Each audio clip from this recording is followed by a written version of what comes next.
Hi, everybody. It's Craig and friends back with Doc's Daily for Friday, October 3rd. So our first Friday in October. I hope everybody has had a good week so far. Hopefully you had the 49ers and the over last night if you bet that one. A little bit of surprise. I think when people started calling all the injury shout out for the 49ers, I don't think many people gave them the chance. Of course, that's when the NFL smacks you down and says, yes, sir, we do.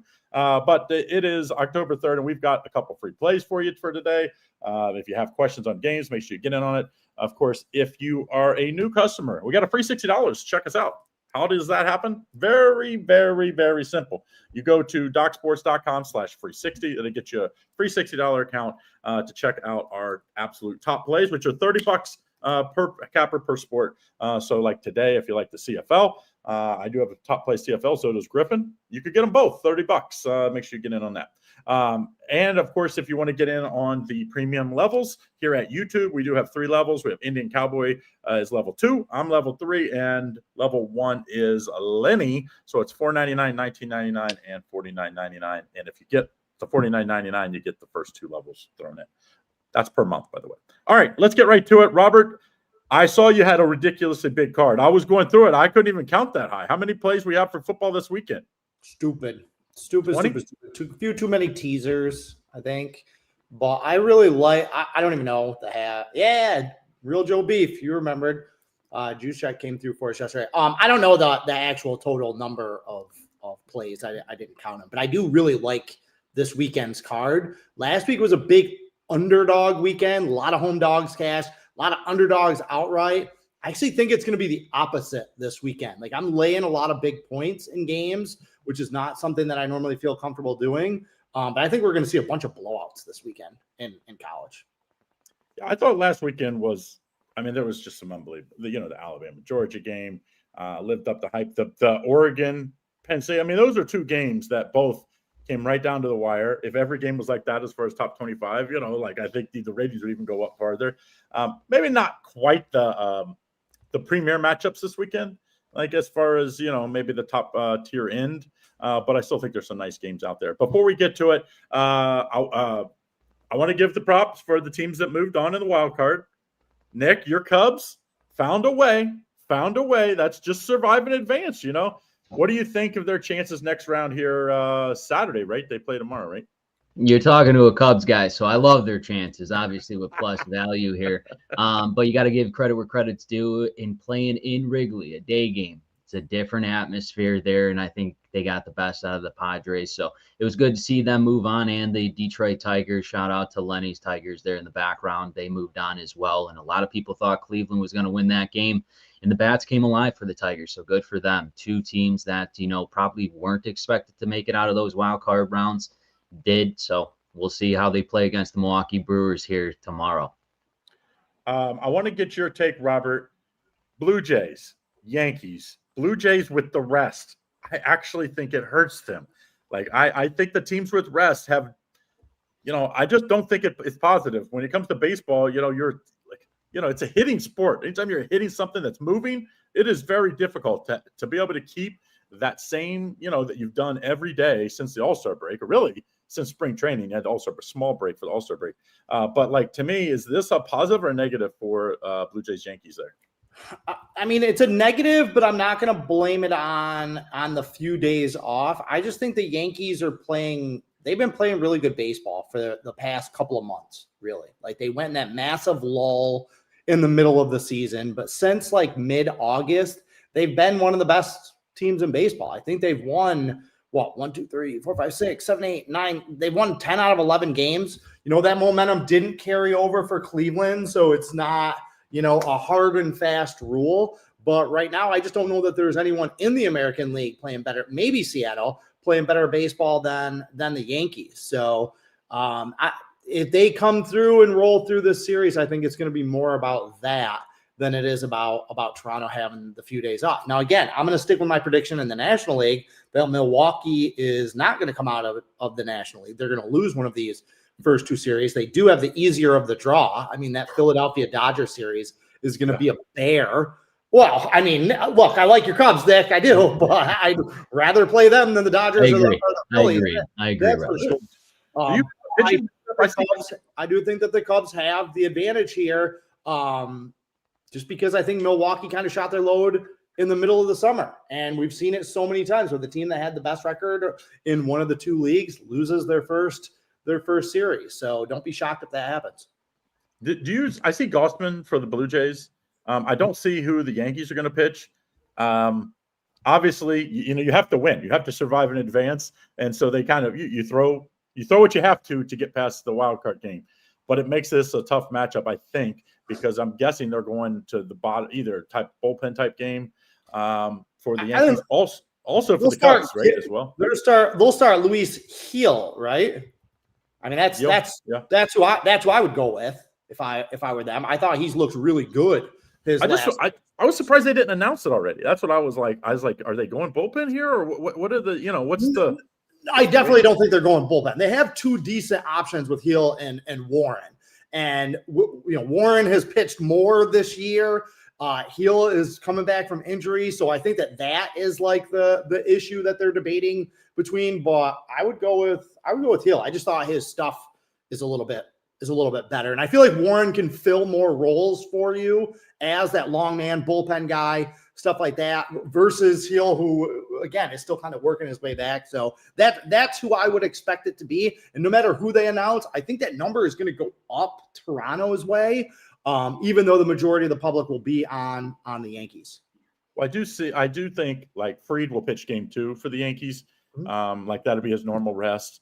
And if you can't go game 1, then you can't go 3 games in a series unless it's just like an inning, maybe late. So it's like he goes 2 and 6. I think that sets up, I think they're going to be fine. I wish for the Tigers and Lenny's sake, they could somehow get Skubal 1-4-7, but I'm guessing he's going to go 2 and 6. We're in the analytics era. I would love for somebody to back test how that actually has worked out with pitchers going 3 games.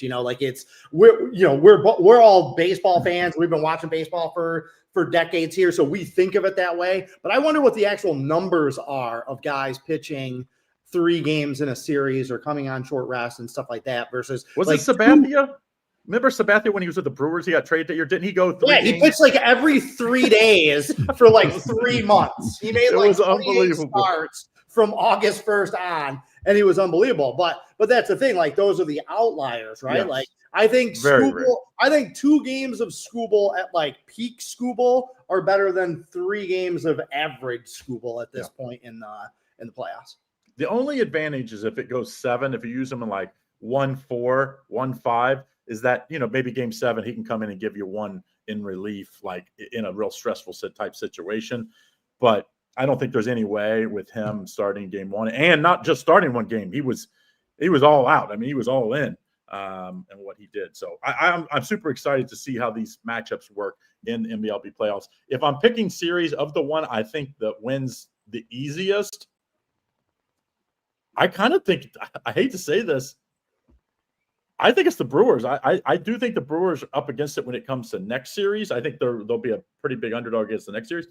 I just think the Cubs were all in to do what they did, and I don't like them against this good pitching match. Like the pitchers of Brewers, if they're not rusty, they're going to have an edge in every game. I'll let you take that one, Nick. I mean, that's fair.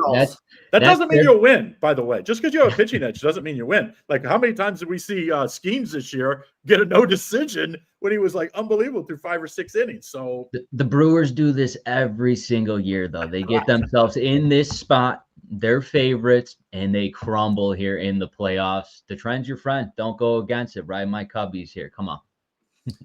I mean, look, like the same thing with Milwaukee is with Seattle, right? Is if you go back over the last, let's say, 20 years, not a lot of postseason success coming from these franchises. I understand these aren't the same players that were on the teams, such and such years ago. But the Brewers have not won a series, I don't think, in their last 5 playoff trips. They've made the playoffs.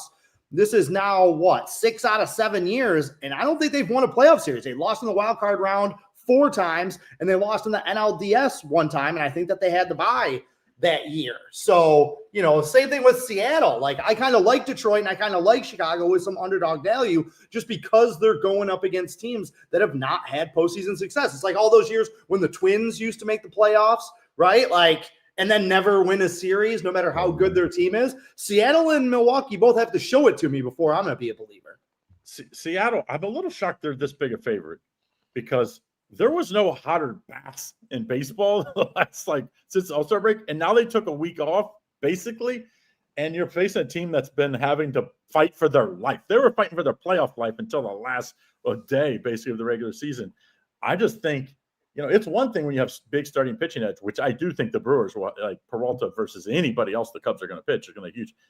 I don't think that's the case against, I just don't love the starting pitching of Seattle. I think they're the weakest of the starting pitchers of the teams left. And I think that's trouble when you're going to be. What's the series price? Does anybody know the series price on that one? They got to be pretty big favorites the way they've been playing. They're favorites. I don't know. And they're at home. So I don't know, but here's the thing about Seattle. And then we gotta stop talking about baseball. Screw baseball. Get baseball out of here. But the thing that I worry about also with Seattle is not only their pitching staff, if we're ranking what's left 1 through 8, might be 6, 7, or 8 or something like that. This is a team that's completely home run dependent. They hit 244 as a team. That's 20th in the majors. They're number 3 in home runs. And a lot of those came from Cal Raleigh, right? They're putting all their eggs in one guy's basket. If he doesn't have a good series, or just, I know that this is the way baseball is played now. It's home runs here and there. But in the playoffs, home runs dry up. And can you manufacture runs? And I don't know that Seattle can do that. I think that Detroit can. That's why I wouldn't be surprised to see an upset in that series. Yeah, Detroit almost plays like the old school in National League teams where they kind of play a little small ball.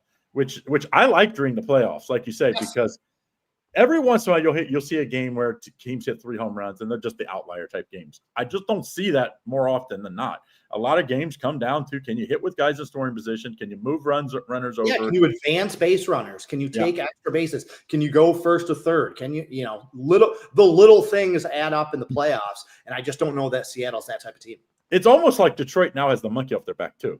They got over Cleveland. They let that lead slip away. They got over Cleveland. Now it's like they were what was it, 3 months ago? They were talking about Detroit as the odds-on favorite, because they were so good as far as record-wise. Now it's like, now they're not supposed to win. I kind of like that sometimes where it's like now the monkey's off the back on a team that's not outside the schoolbook, doesn't have just, bona fide superstars on it. So it's like that pressure comes off. Now you're the huntee instead of the hunter. Same thing with the Cubs. Or the hunter instead of the huntee. Yeah, Cubs as well. All right, let's talk a little football tonight. We do have, 5 games tonight? 4. 1, 2, 3, 4, 5. 5. Western Kentucky, Delaware, Charlotte, South Florida, New Mexico, San Jose State, West Virginia, BYU, and then Colorado State and San Diego State. Nick, you start. Any of these that interest you a little more than the others? Yeah, I gave this out on Wednesday on Docs Daily, but for those just listening here, this Colorado State, the late game here, Colorado State and San Diego State, I'm looking at this over-under. It's at 41.5, and Colorado State in the past 2 weeks, they've only scored 19 total points combined in those 2 weeks. And then San Diego State last week, they only scored 6 points. They actually won that game 6-3. They ended up covering that spread against Northern Illinois there. And let's not forget this Colorado State team, their first week, they put up 21 points at Washington. Washington has a very good defense, but so does San Diego State. To me, I believe that it's time for this Colorado State to move the ball and to score a couple points here, given that the last 2 weeks they only scored 19 points. Give me the over in this game. I think we will see a lot of points scored on a national televised game here between Colorado State and San Diego State. I like that over 41.5 total points here tonight, Craig. What do you think of the San Diego State offense? I mean, the Cal win looks really good now. Cal has, that was a big letdown for them, but they bookended it with 2 wins around it. And, that San Diego State was a tough, early game last week where they had to get up. They found a way to win 6-0. So you win ugly. 6-3. Was it 6-0? 6-3. 6-3. 6-3. They shut out Cal 34-0. But it all comes down, if you like the over, to the San Diego State offense, right? If they get you 3 touchdowns, you got to feel like you're probably maybe 24 points. You got to think you're probably safe, right? 100%. Yeah, I think the way that San Diego State can move the chains downfield, and it relies on their defense, is how good is their defense going to step up against a bad offense for Colorado State. I know that the Aztecs will score points in this game 100%, but will Colorado State move the ball? I think they will, just because given the last 2 weeks hasn't looked pretty, but you had 2 weeks to prepare now against San Diego State. So I do believe they push the ball here.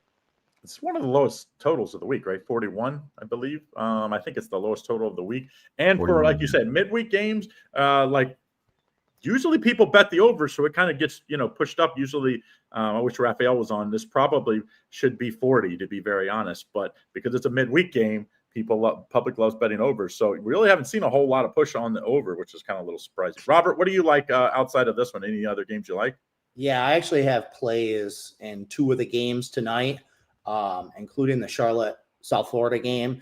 And I'm going to give as a free play, I'm going to take the under in that game. South Florida, throw out what they did against Miami. Miami is one of the best teams in the country, and that was just a really bad spot for South Florida. They upset Boise State, then they upset Florida in Gainesville, and then they had to go on the road to play Miami down in Coral Gables. It was just a tough spot. Throw that out. They haven't allowed more than 2 touchdowns. They held Boise State to 7 points. They held Florida to 16 points. And this is a really, really bad Charlotte offense that just lost their quarterback. Their quarterback got hurt. I mean, they got held to 3 points against North Carolina and 11 points against Appalachian State. So I don't see Charlotte scoring more. Like I haven't looked at their team total, but I would put their team total at maybe 7.5. or something like that. I don't see them scoring double digits, and I feel like they would need to get double digits to get this game over. I think 55 is way too high for this game. Maybe 49.5, 50 would have been a better number. I see this one going under. The only way this game gets over is if South Florida goes and hangs 52 points in this game, and I don't know that they're going to max out like that. Remember, they play North Texas next week. North Texas is for real. That could be the winner of that. Could be, because a lot of people think right now South Florida would be the team that would get the at-large bid from the power or the non-power 5. Yeah, like one of them, same league, obviously. So, but I think like this, it's an eliminating game next week, most likely, to whoever loses that game. So that's a big win. A big one ahead, so maybe they're looking ahead. So maybe they get up early, and like you said, rest the starters second half, which anytime that happens, unless you score on defense or like a long run play, probably lends towards the under. So I do like that one, Robert. I kind of like Charlotte a little bit because everybody is on 69% is on South Florida at minus 28. That usually on these midweek games, those are usually like questions, but I didn't think it was going to be because Charlotte short a bunch of points. I just thought it was because South Florida's overlooking them. A little free play for me. I like Delaware a little bit in this one tonight. They've been really good. Now, Western Kentucky can score. They're sneaky good offense, so you got to be a little careful with this one. I was hoping we were going to get this as like minus 1.5, -1 maybe. But I still lean towards Delaware in that one. I think that's going to be a really good game. If you like offense, that's the game to watch tonight, because there's going to be.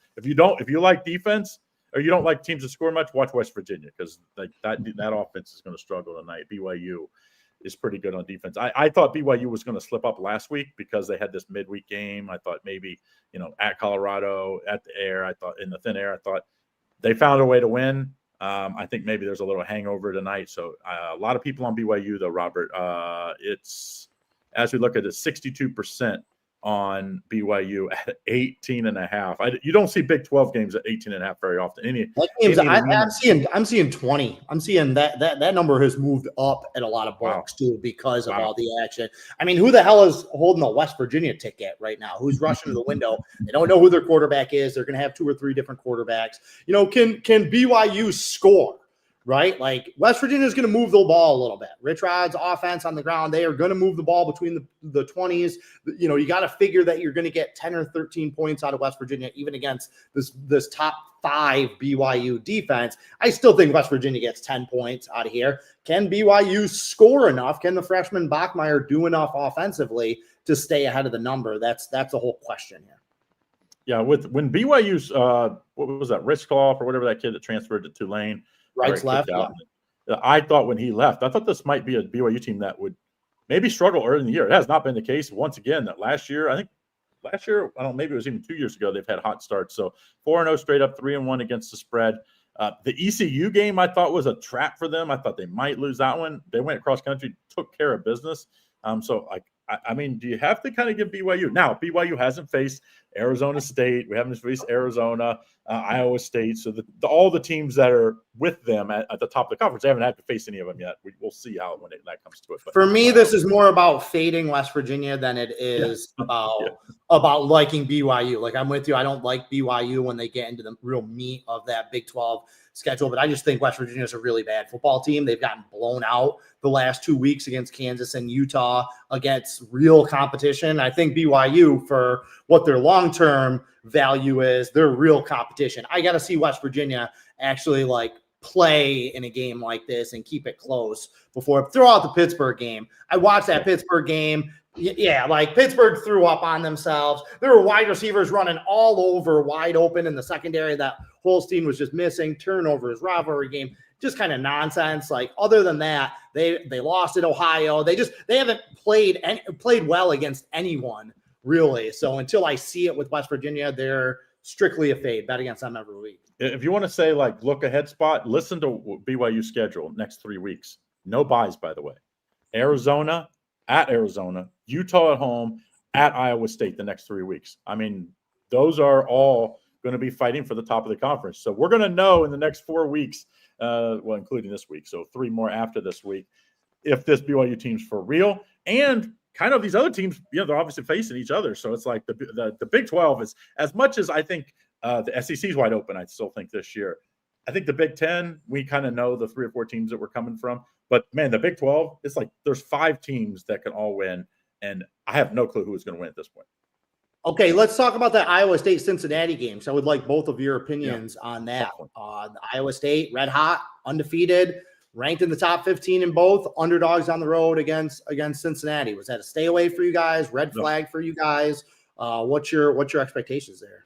I would say this is a trap game, and I stayed away from it. And there's no reason why the line should be -2.5. And that's just saying I'm all over the Cincinnati Bearcats here at home. Obviously, they had their first loss against Nebraska there to open up their season and haven't lost since. And their defense looks very good. And this over-under is sitting a little high, too, as well. So I would lean towards this under, but this line's just indicating Cincinnati, and I think Cincinnati is the play in this one.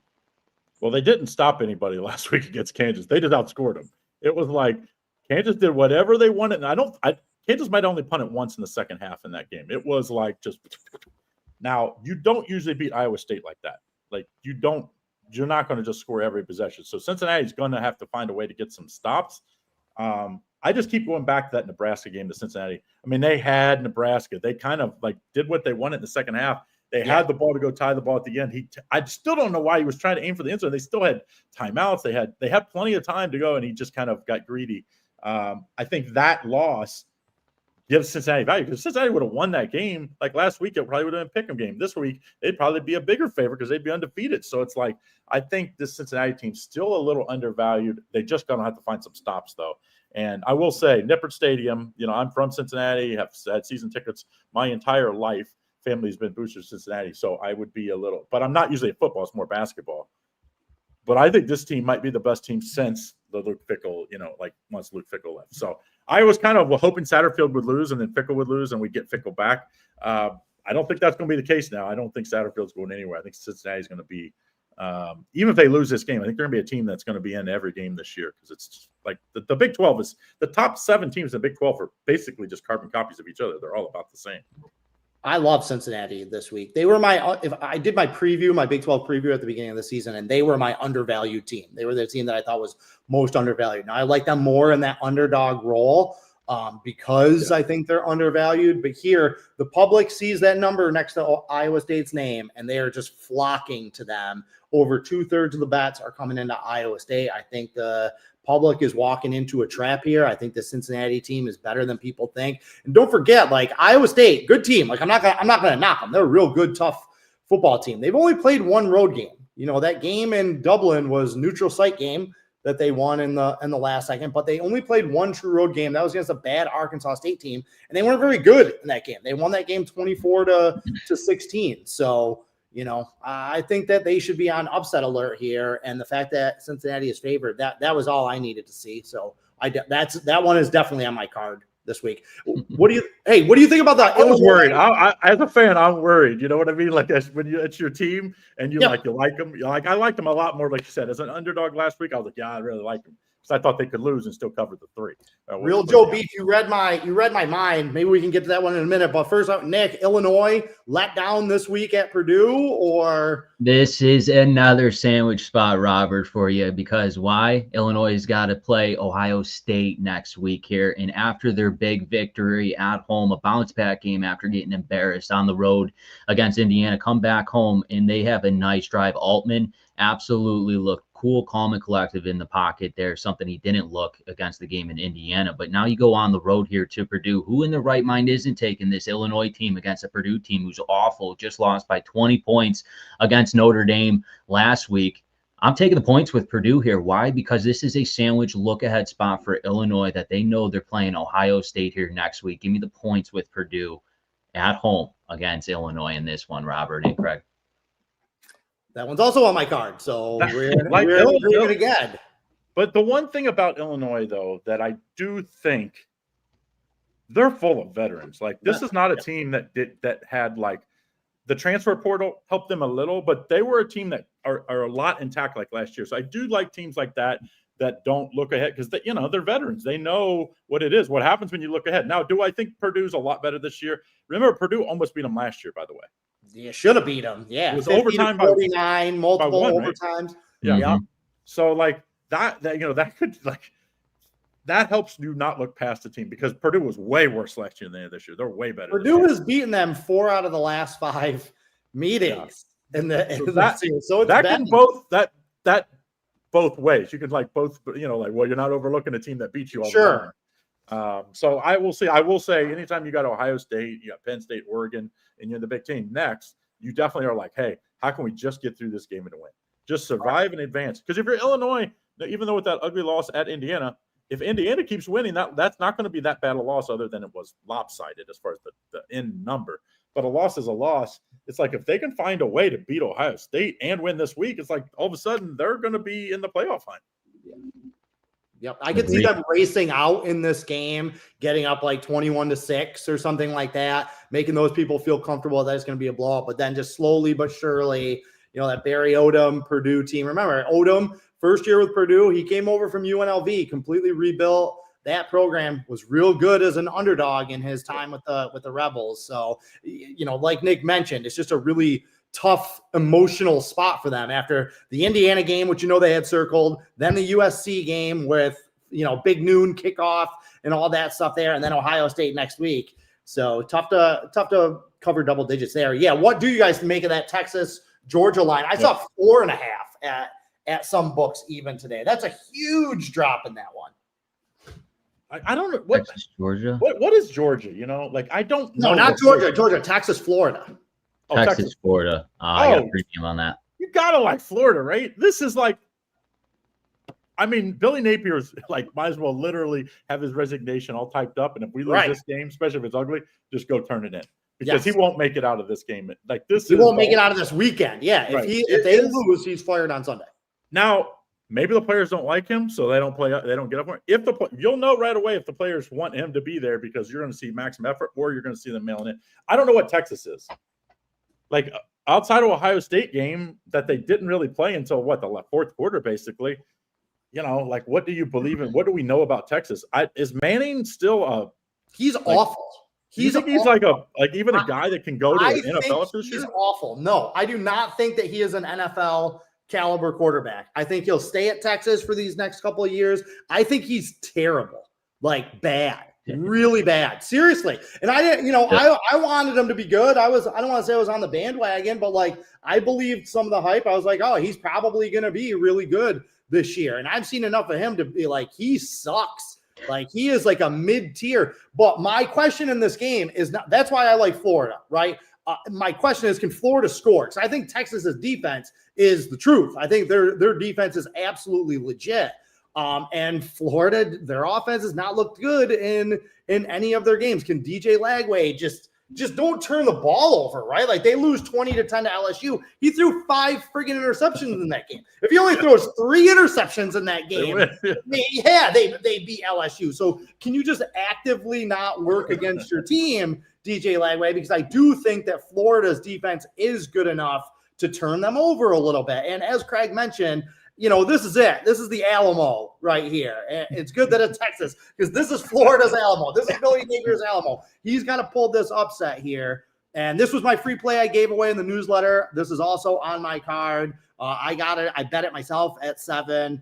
I think Florida wins this game. Yeah, I would say this is one of them that I probably should have put in a teaser because, like, if you could get Florida at 13.5 or something, I think that would be really safe because, okay, maybe they're tied, they're down 3 late. They go for it on the end, and then all of a sudden the other team scores a touchdown. They win by 10, and you don't freaking cover, even though covering the entire game. So a teaser spot, I think, is a really good spot for Texas. And Florida. I think they're a live underdog. And the other game we have, I just want to get a real quick opinion, and then we got to get out of here because we're right at 30 already. Miami at Florida State. I wish Florida State would have won last week just because imagine if we'd have the 2 best teams in Florida that we kind of all grew up with undefeated this week would have been. It's still a big game because whoever wins this game is probably going to win that league this year and probably get the automatic bid. What do you feel here, Robert, in this matchup? Is Miami for real? I guess we'll find that out, right? Nick, I'll let you take this one first. I do have a premium play, but all I will say about this was this was Florida State's look-ahead game on Virginia. Okay, they were looking forward to playing this one against Miami, ranked number 2 now, an in-state rival, and you're getting points here at home. That is all I'm going to say about that game. Okay, so I'm working against myself with this game because I talked about this earlier. Like in the summer, this is the thing. Do I trust October 2nd, Robert Ferrigno's read, or do I trust July 2nd, Robert Ferrigno read? Because in the preseason, as I was looking at Miami's schedule, I saw they had to play South Florida, Florida State. And I said to myself, there is no way in hell they're winning all 3 of those games. They just aren't. Mario Cristobal, he always gives one away that he shouldn't. Those are teams with equal talent to Miami. They're not going to win one of those games. They've won the first 2. So do I trust my opinion that I had in the preseason, or do I trust what I'm seeing with my eyes? Like what I'm seeing with my eyes is Miami really is that good.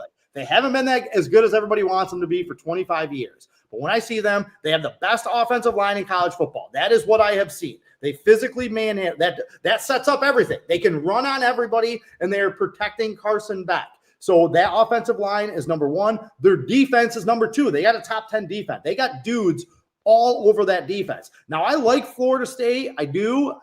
However, Tommy Castellanos kind of sucks. Like, he wasn't very good at Boston College. That's why he was available in the transfer portal. His last couple of games, he's got 4 touchdowns, 3 interceptions. Like, he sucks. He can run, but he can't throw. I don't think that's going to be good enough against Miami. Also, Florida State, they were able to jump Alabama in week 1. Since then, losing to Virginia, they were looking ahead. Like, maybe Florida State just isn't that good. Frankly, where what we've seen out of Miami has been nothing but domination. And the last thing I'm going to say, I think Miami is a legit national title contender. I think the only thing actively working against them is Cristobal because that guy is a clown. Okay. However, if you look back over the last few years, I've talked about this all week, teams that end up playing for and winning the national championship are beasts covering the spread throughout the season. That's usually a huge indicator when we get playoff time.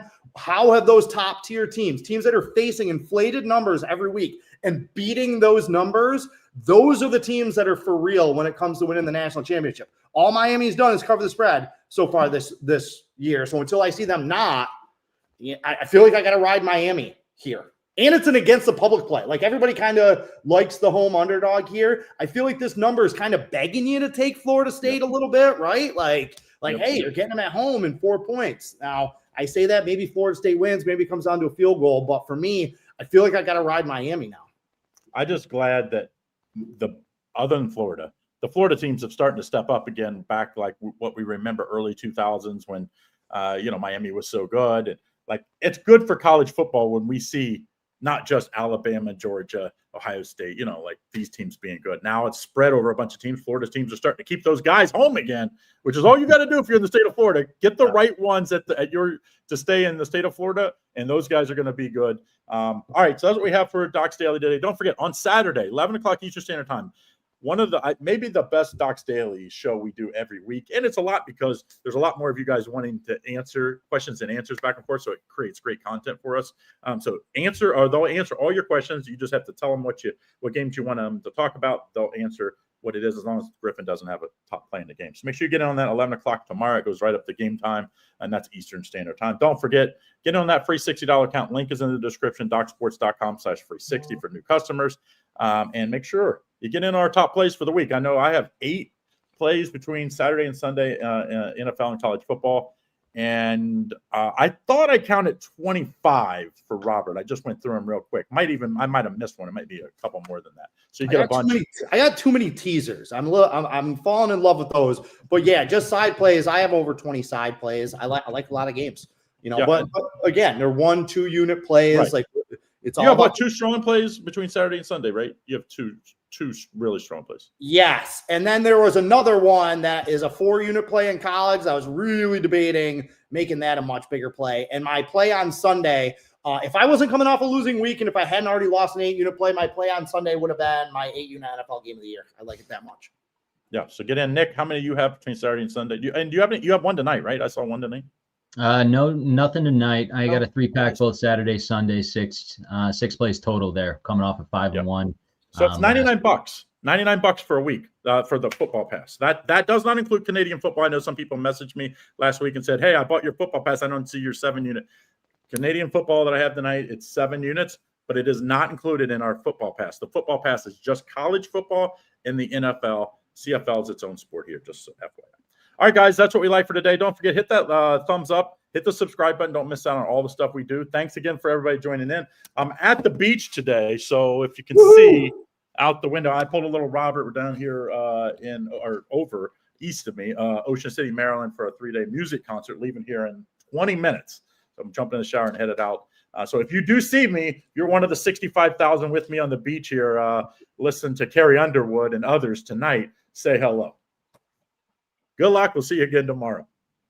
Oh, NFL Prop Madness show. It comes out this a couple hours, 3 right, Lenny? p.m. Eastern Standard Time. So 2 o'clock time. So like what, an hour and 20 minutes it will be out. So make sure that's all props from Nick and Tony George. America. There you go. Good luck.